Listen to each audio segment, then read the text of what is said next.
In those moments where it feels like you're not going to make it through, how do you cope? I'm the same as you. I work from home and then the studios. And so it's like, it never shuts off. Maybe at the end of the night, unwinding, cooking dinner, unplugging my phone for at least an hour and just trying to like be. You got to have those moments of reset and of perspective shift.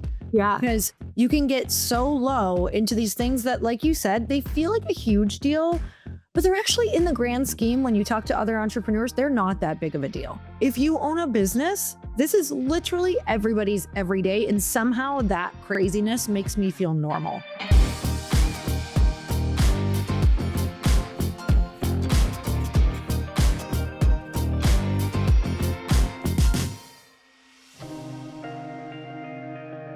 Ashley, welcome back to the podcast. Thank you so much for having me. I'm so excited to be here.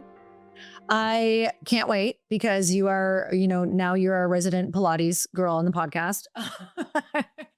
She's been on the podcast now talking about Pilates, which I absolutely love. And so this is such a great topic, not only because I love Pilates, it's having its moment. We talk about this all the time, but also I love to deep dive into the business end and the entrepreneur, who I know this started as an absolute passion. And sometimes when we turn our passions into a business, a lot happens. A lot happens on that journey. And I love that it is something that is such a deep, deep passion of yours, because I also believe that when we can really channel that passion into our business, you get something bigger than you can ever imagine and have so much success. And we know that this is happening for you. So everybody listening, you're in for a treat, because if you are somebody who really wants to learn about how to run a very passionate and community-driven business, this podcast is going to be for you. So stay tuned, because we're really going to deep dive into that as well. But Ashley, I want to start with where this all started. I think when people hear boutique fitness, they picture someone who had it all figured out. And I want to know, when you started the Good Place, which is the name of your Pilates studio, were you running towards something? Were you running away from something? Where were you at in your life? Oh, that's such a good question. I think I was doing both. I was running towards something that I always knew that was there for me. I just didn't know when in my life it would happen. I always just saw myself having a place of my own. And the funny thing of boutique fitness is I always kind of maybe thought it might be a boutique because I worked a bit of my life in retail. So I knew there was like something, a goal. I knew one day I would be my own boss. I just didn't exactly know how. But I also was running from something. I think I was comfortable. I worked for my best friends. I had a great job. It was fun. I got to travel. I actually worked. What was it? I was a consultant in the beauty space. So okay. I worked with brands like Glossy. We would take small startup mom and pop type, mostly wellness and beauty products, and take them from concept, or maybe they were doing really well like on YouTube or D2C. And they were like ready for that next leap to say Sephora or Nordstrom's. So I was working with brands that were small and seeing them like see their dreams come true.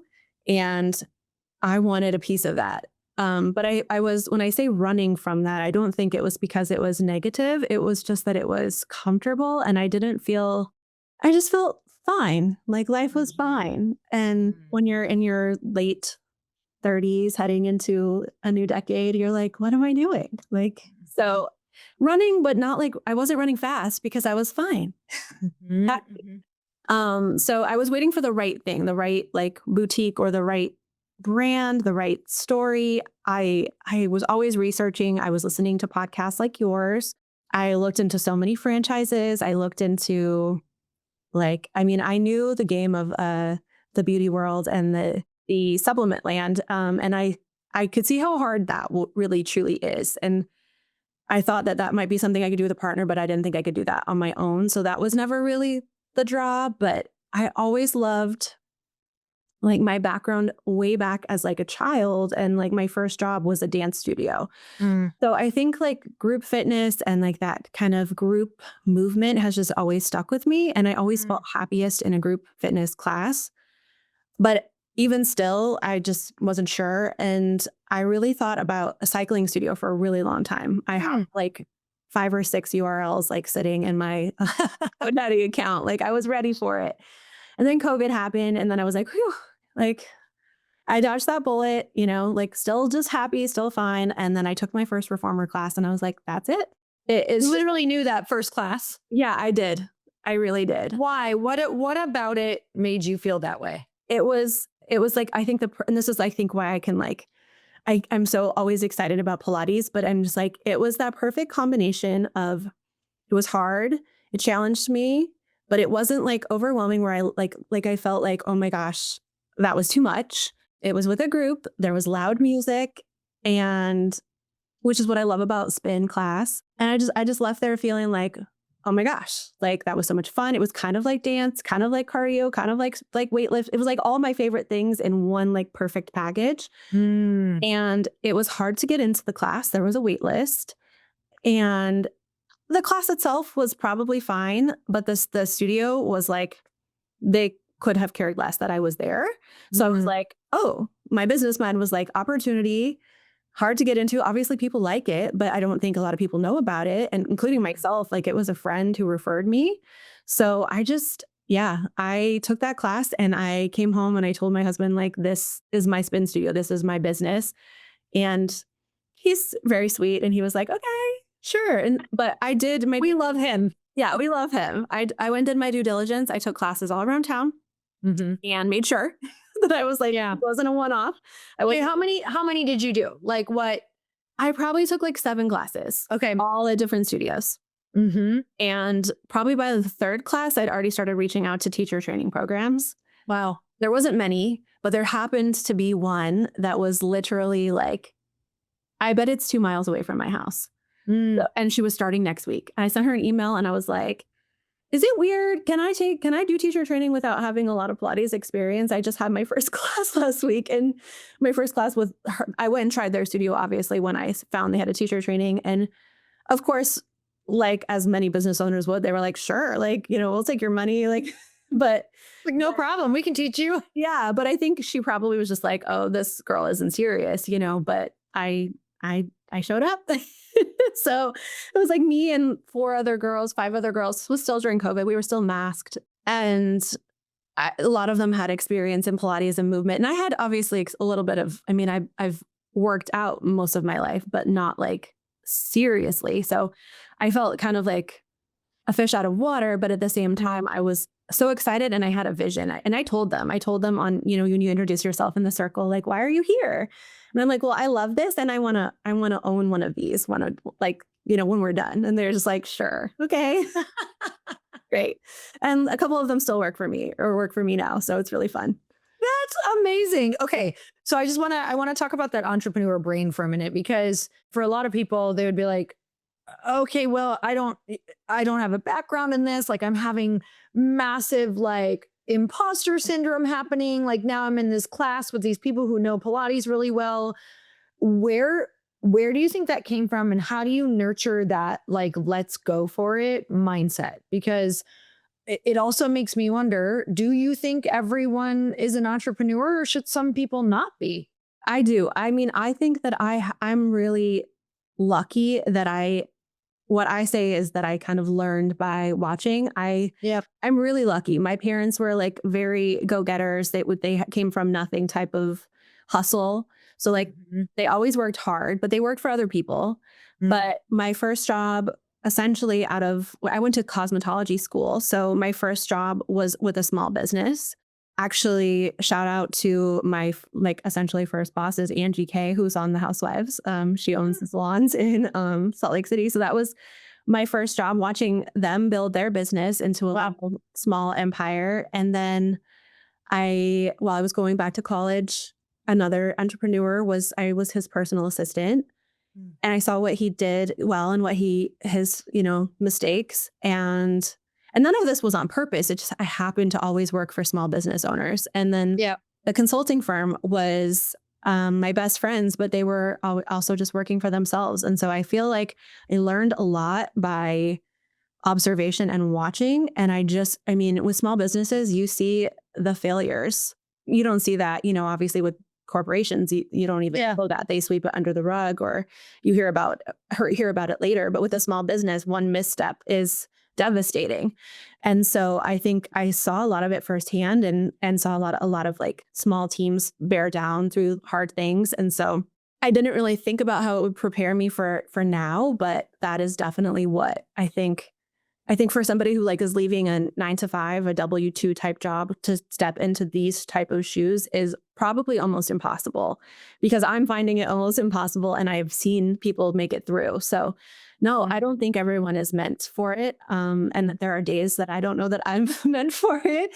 But I think when it is your small business and you see what it's doing for the community and for the staff and the team, you can't like have a bad day. You just have to grit through and figure it out. Like, it's figure shit out. Just literally, when people are like, "Oh my gosh, it's so stressful," I'm like, "You're gonna figure it out." There's gonna be days where, like, lots of days where you just feel like you are not going to figure it out, and it's one foot in front of the other, and it's a whole lot of failure, and it's a whole lot of, learning from your mistakes. And I think that, sometimes there's more mistakes than like the right steps, but you get back on track. So I think that's so important to share with everybody. Did you ever feel like, I know a lot of times I can still feel this way. I'm like, oh my God, am I not cut out for this? Because just the sheer amount of like, am I not getting this right? Like, why is everything so challenging? Literally last night. I actually like sent a message to I've hired some help, and one of them is a fractional kind of financial advisor, which you may have had them on the podcast. They're friends of the fam. But I sent them, I was doing payroll and doing all these things, and at one-ish my time, and they're on the East Coast, I'm on the West Coast. I was like, 911, I need this. I don't know what to do, blah, blah, blah. And so then this morning they were like, that was 3 a.m. our time. And we were like, she's spiraling. Like, let's get her on a call ASAP. So yes, it happens all the time. It's such a normal part of it. And I think that's some of the things, we work with all different levels of entrepreneur, but we have the mastermind where we do more entry level people, like years 1 through 5. And then we have people who are 5+ years in entrepreneurship. And I will say the early phase people, like the amount of questions we get on like, is this right? Because it's so hard. Things aren't going my way. Like, it's wall after wall after wall. I'm like, welcome. Yes. Yeah. You just get used to it. You know what I mean? Like, you just start getting used to it. Thicker skin, lots of lessons, I think. And it's so refreshing to be in groups and rooms like this, because there's somebody who's a year ahead of you, or 2 years or 3, that can be like, oh girl, that's nothing. And let me tell you how to get thinking like the sky is falling down. And they're like, oh, no, you're good. Like, it'll go away, or it will, that's just a lesson you have to learn. And but I think there's just so much. And especially for me in the beginning, it was just so much fun. I was teaching a lot more. I was meeting the clients face to face for the first time. And it's just like, it feels like everything is just perfect and falling into place. And then that's great. Let's do more. And then wall of just mostly like stuff that you would never know until it happens. And I mean, there's just so much tape and administrative things and back end things that you just don't know until someone tells you that you're doing it wrong. Yeah. And you need those people around you. So I actually want to get more into that, because I really want to talk about how you're able to, support yourself through all of this and what you have around you to build a really good business. But first, tell me about, you have a different Pilates brand than what most people are starting right now. And I love it. What was the differentiator for you with the Good Place? And I know that your story, you're kind of like, I went to this Pilates studio, which by the way is my story too. And it was kind of like, do you even care that I'm here? Like, did anybody acknowledge me or say, hi, this could be my first time? Like, just wasn't, I love my studio now that I go to here, but it wasn't the most friendly experience at a couple other ones that I had been to. So tell me about what made you really say, I see a gap and this is what I want to do. Yeah. So I think there's a couple of things. Like I'm coming to it from obviously the lens of a small business, and seeing the ones that succeed are the ones that care. They have a purpose. They're a purpose-driven brand, whether it's, through charity or through, who they serve or however they're doing that. So I've always had that like in the back of my mind that if I have a brand or a business, it has to have something. You can't just be in it to make money or it won't work. It just won't. So I always had that in the back of my brain, but I think fitness has always been an interesting thing because you can be fit but not look a certain way. It's weird because as an older person, when you look back on your youth, you're like, why did I think that I had body issues, or why did I think I was fat? I was like perfectly beautiful and thin when I was 17. But as you grow up, you always have insecurities. And so even then, when I would step into like a fitness class or a dance class, I felt some kind of way about my body or how I didn't fit in. So I've always kind of had that. And I've gone through phases where my weight's gone up, my weight's gone down, my fitness level, my health. But I've always worked out. And I know that like you can be in a room and be able to hang with people, but you might not look like those people. And the one place that I always felt did that right was Soul Cycle. The sad thing is they've never been in the city that I've lived in for very long. They were only in Las Vegas for a couple of years, but it was a bike. So like everyone could get on there. Everyone was the same. They saw you, you blew out the candle. You felt like $1,000,000. They celebrated your 50th class, your wins, bringing friends. It just was a party and a celebration. And it didn't matter what you look like. And like Peloton kind of did that too, even though it was virtual.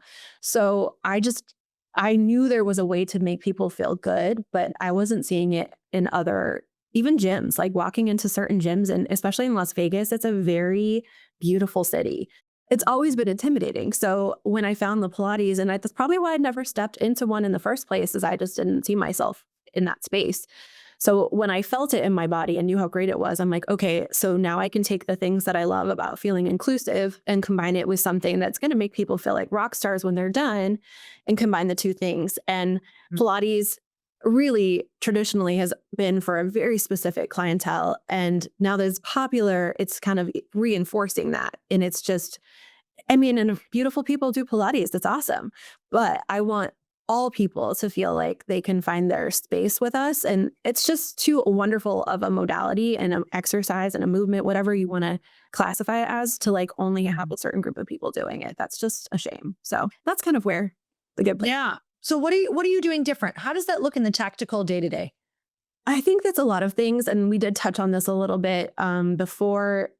It's visibility. It's showing people that look like me. I'm in my 40s. I have this body. And then we've got young bodies. We've got plus size. We've got age. We've got color of skin. We've got matching sets. And we've got t-shirts and baggy shorts. Like we are showing who shows up at our studio in our socials. We're not just showing like a beautiful model or even just the teachers. We try to make sure that there is someone on our roster that you can relate to.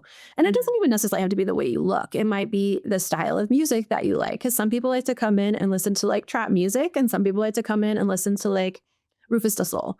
So we kind of are trying to like find and meet everybody because it's a super diverse world. And there's enough of the places that are doing like do it like us and look like us. So like those people and that Pilates and that journey is still there for whoever likes it. And we actually share clients with them. Sometimes, people are going to one studio on Tuesdays and then they're coming to the Good Place on Thursdays. And so we kind of just are making it fun for everyone. And you don't have to look a certain way or be at a certain fitness level. Cause I think that's the more important thing too, is a lot of people think, well, I can't do Pilates until I lose 10 pounds, or I can fit into that like aloe crop top, or that, whatever the thing is. We all have our own things, of course, as you know, like especially women. It's 80% women that come to Reformer Pilates. But my goal and like what it looks like on the day to day is when they walk in the room, they're going to see someone they can relate to and maybe even make a friend. And so you're really intentional about that, like always trying to show different things, like you said, Yeah. and just like the core of it. Summer's almost here, and I know so many of you are trying to plan the vacation, the family trip, the girls' weekend, or even just a few days where you can actually unplug. But you don't want to spend your whole time wondering if you're overdoing it, did you overspend, or quietly falling behind on your goals. And this is where financial clarity changes everything because it's not always about whether you can afford something. Sometimes it's about wanting to make a decision from peace instead of pressure. You want to enjoy the trip, you want to book the dinner, yes to the memory, and know that your money is organized before you go. Monarch is the personal finance app that tracks everything: accounts, investments, savings, goals, and spending. Get your first year of Monarch Core for half off, just $50 with promo code EYH. What I love about Monarch is that it monitors your money so you don't have to carry the mental load of checking multiple accounts, guessing where everything went, or realizing after the fact that your lifestyle expenses crept up more than you thought. It's like having a financial advisor in your pocket. Monarch helps you see your cash flow, savings goals, investments, and spending patterns all in one place. Most apps only tell you what you've already spent. Monarch helps you set the goals, map out big purchases, and see if you're actually on track before it's too late to adjust. You can ask Monarch's AI assistant anything about your finances, like how much did I spend on travel last summer, or can I afford this vacation without touching my savings? And the AI weekly recap can flag spending spikes, net worth shifts, and upcoming expenses so nothing sneaks up on you because money clarity is freedom. And this summer, I want you to make making memories with peace the priority, not mental math. Use code EYH at monarch.com to get your first year at Monarch Core half off at just $50. That's 50% off your first year at monarch.com with code EYH. Okay, I want to know about the marketing plan because you guys did, from what I understand, fairly well from the beginning with filling your space. What was your plan as a brick and mortar to get out there? Was it, mostly location? Did you do a lot of guerrilla marketing? Do you do free community events? Like, tell me about all of the plans to make sure that you were out there Yeah. and stay out there. Staying out there, right? Yeah. All of the above. We had very little budget. We still don't really have a marketing budget. I will actually say, like, that's kind of something that we're like, as we get into this like growth phase, it's like, oh, actually, should we spend money on ads? Probably. Yeah. But it's something that we haven't. I mean, the good news is that, like I said earlier, Vegas is a beautiful place and people are, movement is really magic right now. Like, I think the biggest events in the city are fitness based, which is really, really cool to see. But rewind 3 years ago, it wasn't quite that scene. So yes, we did a lot of things. I felt like it was more important to let people experience the studio than to try to like wait for people just to walk in. So we did a lot of promotional. I think we did the whole first month for free, just to get people in. And we really tried to make sure that, like, if you came to a class, will you create content? Will you post it? Can we repost it? So it kind of worked in both. Did you ask people? Yeah. Or how did that? Okay. Yeah, we asked people and we actually put like a little phone like holder on the wall right behind the reformer. So it would only record you. And honestly, so we've moved from that space since then. And I'm like, I miss those days, but it was really great. I never had to create content. I just got to repost everyone's classes. And so it was really cool because they got to show their progress and show, again, you were seeing there was 10 reformers. So 10 different bodies at class, maybe possibly recording themselves and posting. So we encouraged a lot of that, like show your day, show your class, show what you learned today. And then obviously, like I said, we did a lot of promotional, like free. We joined a third party called ClassPass, which isn't super popular in the Pilates world just because it is kind of a learning curve to like show up early, wear socks. Like there's things that like don't necessarily like kind of fit in that third party, but we got really, really specific with the verbiage of like trying to train maybe a one-time client how this process works so that their experience is good and not like, oh, well, I didn't know I needed socks or, things like that. So it took some time, but we got really good with like that one-off filling like the more dead times, the times that were maybe not quite as popular so that we could keep the teachers on the schedule. And that's something that we're kind of dealing with as we grow is we want to make sure there's enough variety and times and and teachers and class styles so that we can capture that wide audience. But at the same time, when you're new or when you're small, you can't just be open all the time and just hope people come. So it's kind of like this fine like balance of that.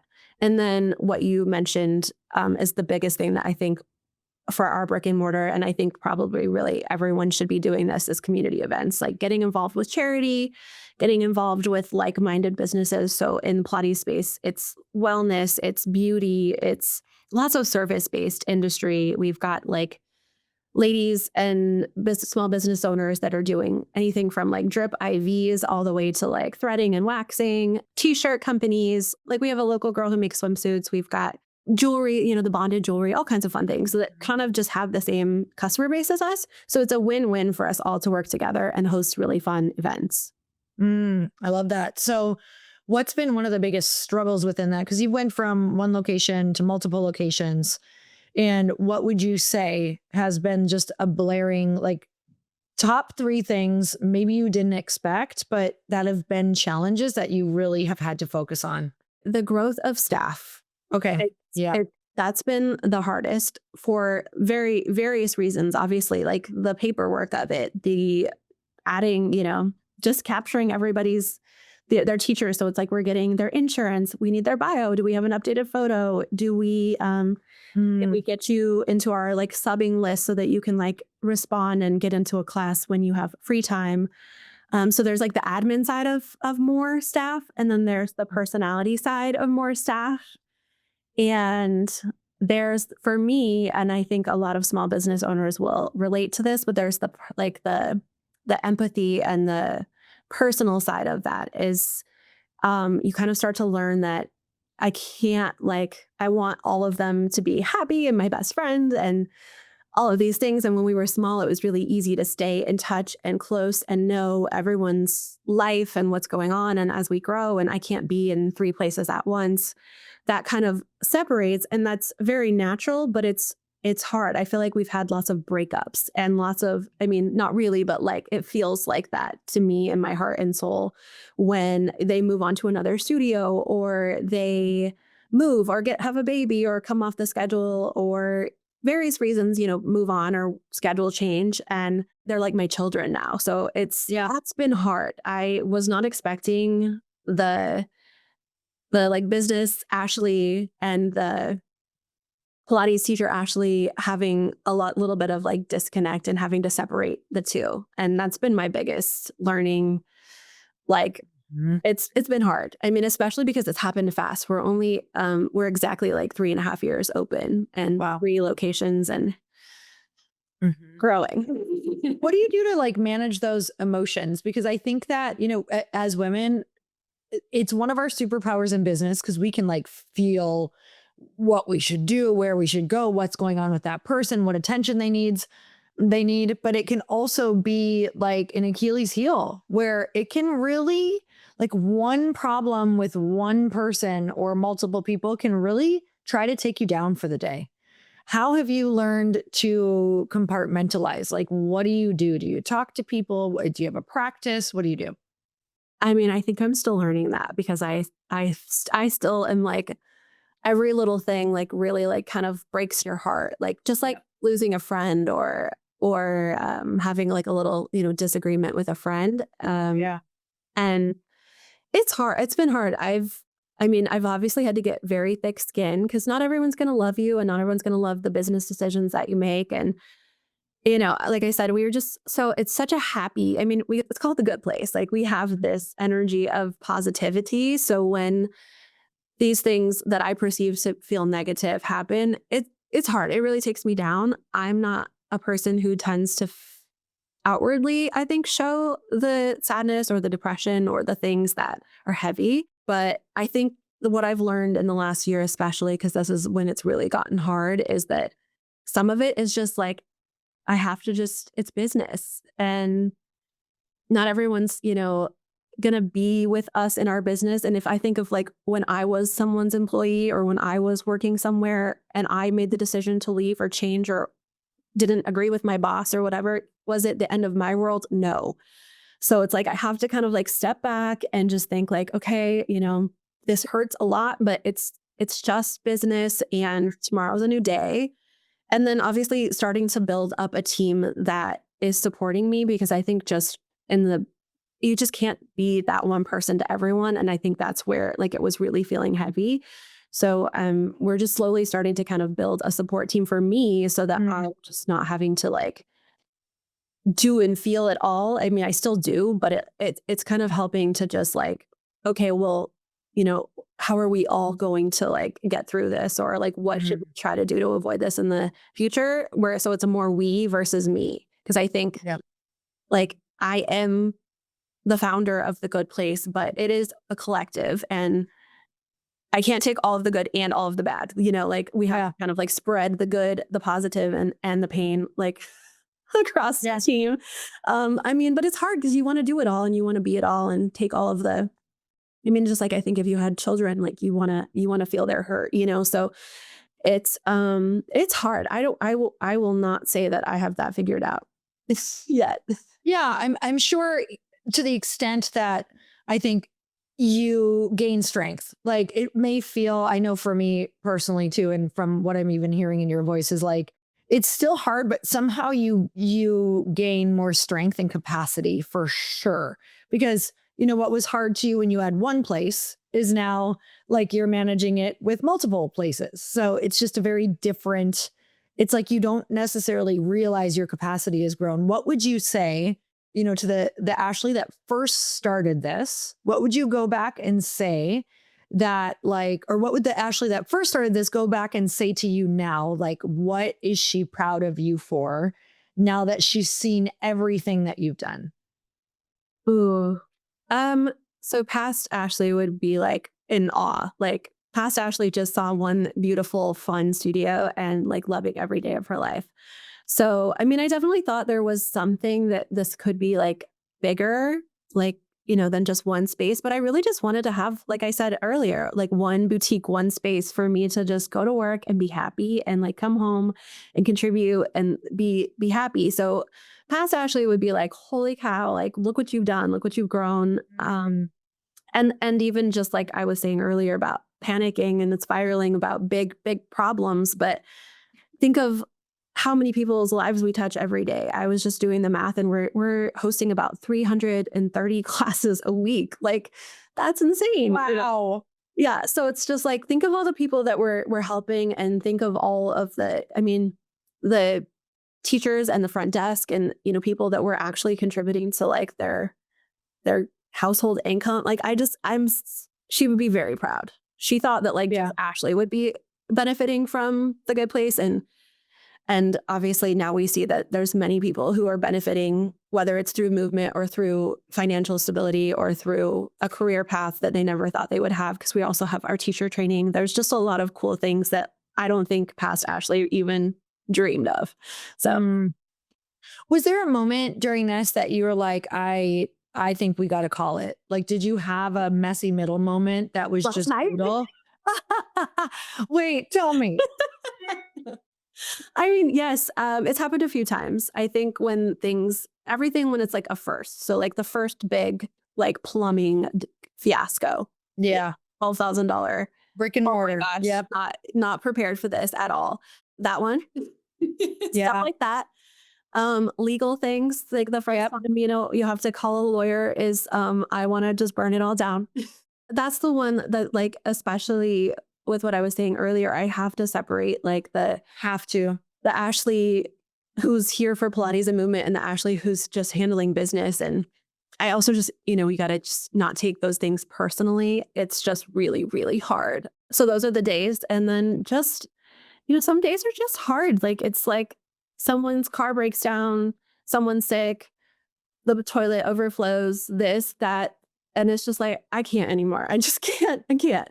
But then it's crazy because I feel like every time that happens, then it's like, well, but I'm on my way to go teach 300 people on a rooftop class. And tomorrow I'm teaching at a beautiful resort on the Strip. And man, life is like good. So it's just, you have to just like you said, the next right step or the next right, like just take a breath and wait an hour and everything's going to change. It's so true.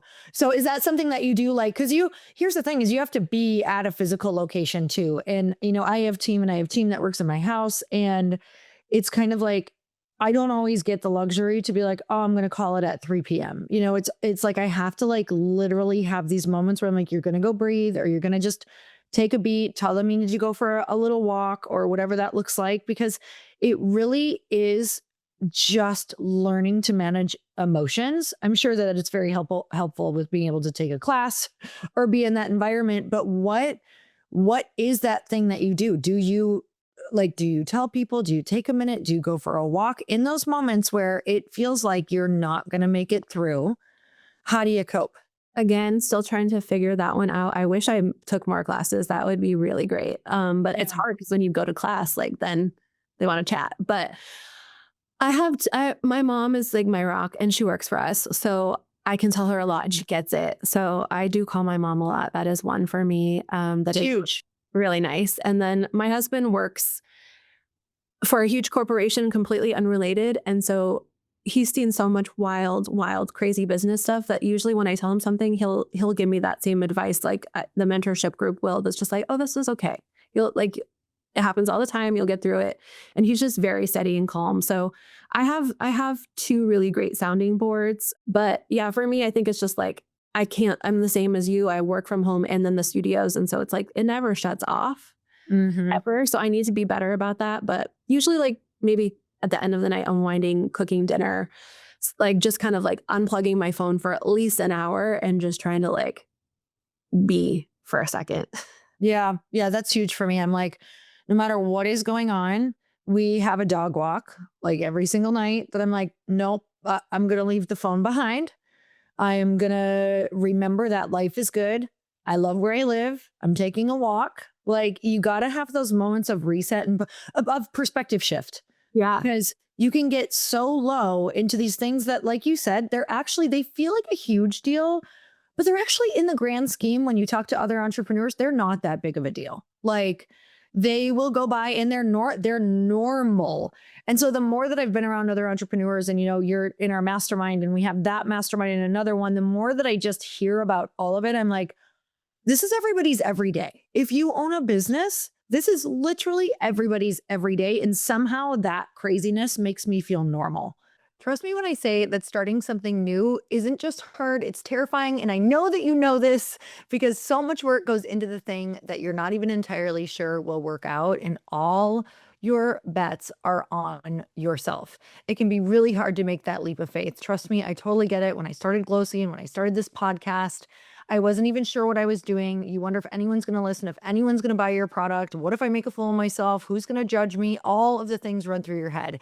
And now I know that I was right in believing myself and launching the podcast, launching the product. And despite all the fears and hesitations, you guys, it really helps when you have a partner like Shopify. Shopify is the commerce platform behind millions of businesses around the world and 10% of all e-commerce in the US. And from names like Glossy, I love Shopify, you guys, to brands just getting started. Get started with your own design studio with hundreds of ready to use templates. Shopify helps you build a beautiful online store that matches your brand style and get the word out like you have a marketing team behind you. Easily create email and social media campaigns, whatever your customers are scrolling or strolling. It's time to turn those what ifs into with Shopify today. Sign up for your $1 per month trial today at shopify.com/happy. Go to shopify.com/happy. That's shopify.com/happy. And it's also like, I have so much respect now. I mean, I always did because of my other job, but I never really like thought about it. Like every time you walk into a restaurant, anything that's Same. actually like non-chain, even the chain though, someone's running it, it's just like someone else is having the same shit day as I am. So I'm going to give them so much love and energy because I get it. I get it. Yeah, you do approach life differently and you approach businesses differently when you are a business owner. It's kind of like when you've been a waitress before. And like when I see other, wait staff, I'm like, okay, how can we make this a good experience for them too? Because I know what that's like. You know what I mean? And so like, how can we acknowledge people? Because I remember being totally ignored and just being like, oh my God, this is insane. So it's such a good, it just helps give us this shiny personality that you and I both have. So go us. Absolutely. Okay. So what's exciting? What's the goal? How do we keep feeding it, Ashley? How are you doing that right now? That's a great question. You keep giving me great questions. I keep saying that. I feel really torn because I am feeling, and I just got off a call with an advisor, and he's like, this is what we call like a growth hangover, because this is the moment where I'm like, this is all at my capacity. I'm here. I'm at the top. Yep. Of it. Like, I just want to like dial this in and breathe for a second. But at the same time, it's like, but like there's other neighborhoods, there's other opportunities. Like, we're having so much fun. Can we keep going? So it's kind of trying to like balance like the dreamer and the like, I would really like a nap or a vacation in me that's like, what else should we do? Or should we just homeostasis calm? So I really want to focus on the events are just really great. And they don't always bring in a lot of necessarily business. Like, they don't have a dollar for dollar kind of like return, but you just know that like the community is the goal. And people will talk about us, or people will send their friends, or it's kind of like a delayed, you can't really see I know you know what I'm saying, but like you can't like, or you can look You at don't see the return right away. metrics, like when you have like an online business, that if you run this ad or you have this funnel, you're going to see X, Y, and Z. So it's hard to like find like the finances or like the energy and time to like focus into those types of things. But I really think that that's, especially now when the market is very busy and crowded and noisy,